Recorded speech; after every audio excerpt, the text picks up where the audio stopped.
चला बनवूया पुरी भाजी। नमस्कार मंडळी, मी वनिता पाटील मायले कट्टामध्ये तुमचं सगळ्यांचं पुन्हा एकदा स्वागत करते। आणि आज मी बनवणार आहे भंडारा स्टाईल बटाट्याची भाजी आणि पुरी। मी इथे बटाटे स्वच्छ धुवून घेतलेले आहे, मीठ घालून आता ते शिजण्यासाठी ठेवून देणार आहे। मी भाजी 4 माणसांसाठी करणार आहे, तर मी इथे मीडियम साईज 5 बटाटे घेतलेले आहेत। आता मी कांदे कापून घेणार आहे, 4 मीडियम साईजचे कांदे घेतलेले आहेत।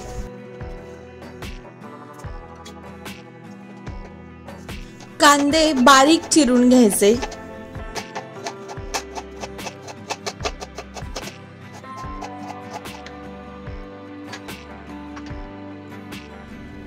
इकडे पाण्याला उकळी आलेली आहे आणि बटाटे चांगले शिजत आहेत। आता मी टोमॅटो घेतलेले आहेत, टोमॅटो ही अगदी बारीक चिरून घ्यायचे। मी अगदी छोटे छोटे गावठी टोमॅटो होते, सो मी ते 5 ते 6 घेतलेले आहेत। टोमॅटो बारीक चिरून झालेले आहेत। आता आपण थोडीशी धणा आणि जिऱ्याची पूड करून घेऊयात। पूड म्हणजे अगदी बारीक पूड नाही करायची, थोडेसे अर्धवट क्रश करून घ्यायचे। मी खलबत्त्यामध्ये धणा आणि जिरा क्रश करून घेणार आहे, जाडसर पूड करून घ्यायची। मोठा 1 चमचा भरून जिरा आणि 1 मोठा चमचा भरून मी धणे घेतले होते। हे पहा, अशी जाडसर पूड करून घ्यायची। आता आपण 2 ते 3 इंच आल्याचा तुकडा आणि 7 ते 8 लसणाच्या पाकळ्या बारीक टेचून घेणार आहोत।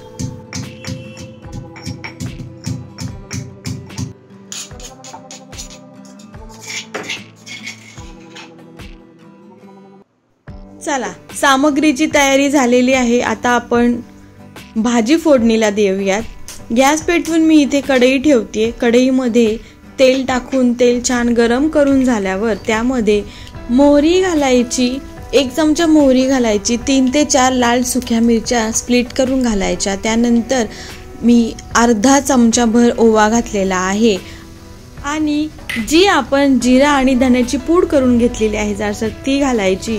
थोडासा कढीपत्ता घालायचा आणि हे छान परतून झाल्यावर त्याच्यामध्ये आलं लसणाची केलेली पेस्ट घालायची। पेस्ट म्हणजे मी ते जाडसर खलबत्त्यात कुटून घेतलेलं आहे, प्रॉपर अगदी पेस्ट नाही केली।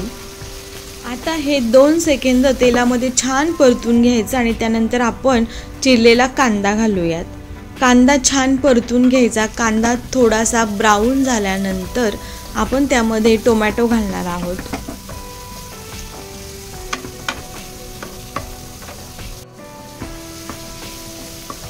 हे पहा, कांदा आता हलकासा ब्राऊन झालेला आहे, छान परतला गेलेला आहे। या स्टेजला आता आपण यामध्ये चिरलेला टोमॅटो घालूयात।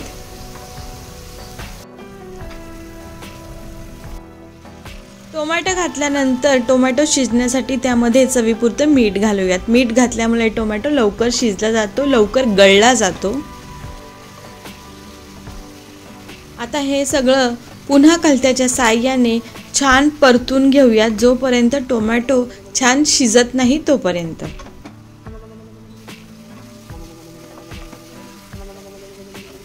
चला, आता टोमॅटो ही छान शिजलेला आहे। आता आपण घालूया यामध्ये मसाले।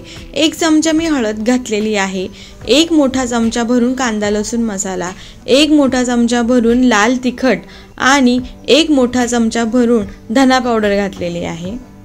तुम्ही यामध्ये थोडीशी काळी मिरी पूड आणि थोडीशी आमचूर पावडर ही घालू शकता। मला आवडत नाही म्हणून मी हे घालत नाहीये। आता घालूयात आपण थोडंसं दही, 1 कप दही घालायचं, घट्ट दही घालायचं।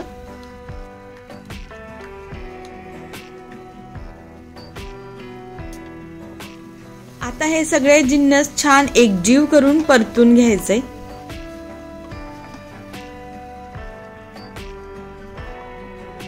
याला छान तेल सुटलं पाहिजे। गॅस मंद आचेवर करायचा आणि हे छान परतून घ्यायचं। जेव्हा याला छान तेल सुटेल तेव्हा आपण यामध्ये गरम पाणी घालूयात। गरम पाणी घातल्याने काय होतं, छान तरी येते, म्हणून आपण गरम पाणी घालणार आहोत। हे पहा, आता वरती तेल सुटायला लागलेलं आहे, तुम्ही पाहू शकता। भाजीला छान तेल सुटलेलं आहे। आपण आता यामध्ये घालूयात गरम पाणी।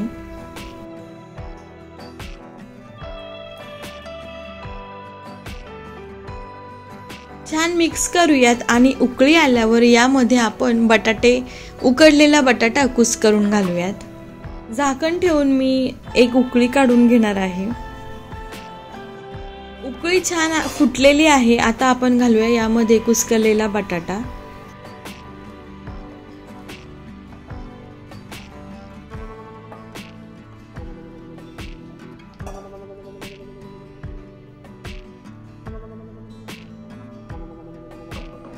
बघा आपल्या भाजीला किती छान तरी सुटलेली आहे। एकदा उकळी फुटली की आपण यामध्ये घालणार आहोत थोडीशी हातावर क्रश करून कसुरी मेथी आणि चिरलेली कोथिंबीर।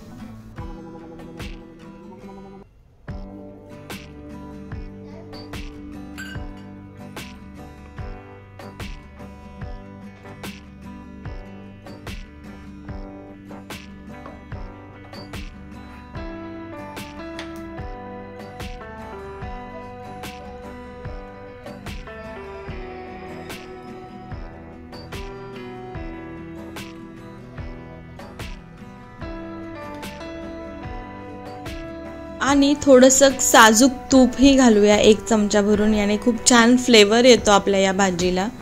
तुम्ही तूप किंवा बटरचाही वापर करू शकता। छान उकळी फुटलेली आहे तरी पण मी 5 मिनिटं झाकण ठेवून छान उकळी काढून घेणार आहे। तर मंडळी अशा प्रकारे आपली बटाट्याची रस्सा भाजी भंडाऱ्यावाली भाजी तयार आहे। आता आपण पुऱ्या करायला घेऊयात।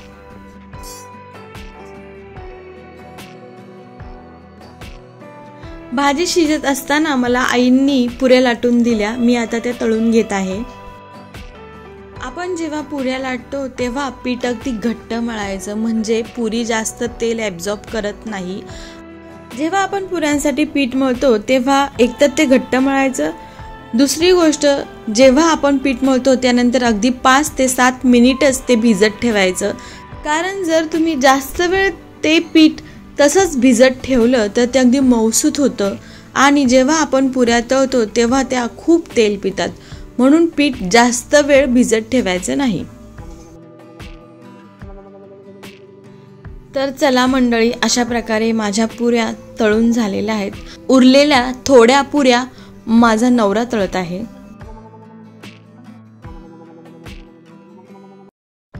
तर मंडळी अशा प्रकारे आपली पुरी आणि भंडारा स्टाईल बटाट्याची भाजी रेडी झालेली आहे। ही भाजी तुम्ही पुरी बरोबर किंवा भाकरी बरोबरही खाऊ शकता, त्याचप्रमाणे चपाती बरोबरही खाऊ शकता, पण ती पुरी बरोबर अगदी अप्रतिम लागते। तर मंडळी तुम्हाला आजचा हा व्हिडिओ आवडला असेल, आजची ही रेसिपी आवडली असेल तर आपला चॅनल माय लेक कटाला नक्की लाईक करा, शेअर करा आणि सबस्क्राईब करा। बेल आयकॉन दाबायला विसरू नका म्हणजे तुम्हाला माझ्या पुढच्या व्हिडिओचे नोटिफिकेशन येईल आणि तुम्हाला माझा पुढचा व्हिडिओ न चुकता पाहता येईल।